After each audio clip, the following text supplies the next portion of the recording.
मला एक कमेंट आली होती की तू टिकली का नाही लावत. तर याच व्हिडिओमध्ये मी तुम्हाला सांगणार आहे की मी टिकली का नाही लावत. तर आता इथे सकाळी सकाळी आंघोळ वगैरे म्हणजे आवरून आधी आरशावरती लावलेली टिकलीची होती ती कपाळावरती लावून घेतली.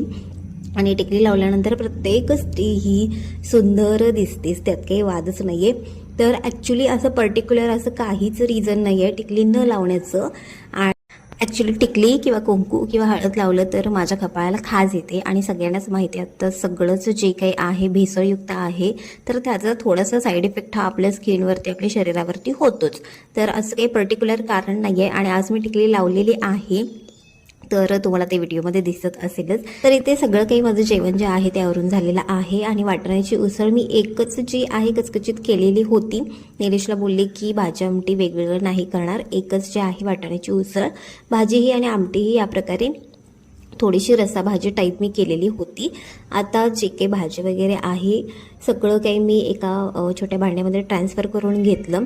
जेवण करून घेतलं मी. माझं भांडी तर घासायची होतीच, त्याआधी म्हटलं की किचन ओटा जो आहे तो क्लीन करून घे. इथे गॅस शेगडी आहे ती सुद्धा व्यवस्थित अशी मी पुसून घेतली. तर आजचा मिनी ब्लॉग आणि आय होप की तुम्हाला तुमच्या प्रश्नाचं उत्तर मिळालं असेल. तर मिनी ब्लॉग कसा वाटला कमेंट करून नक्की सांगा. Okay bye.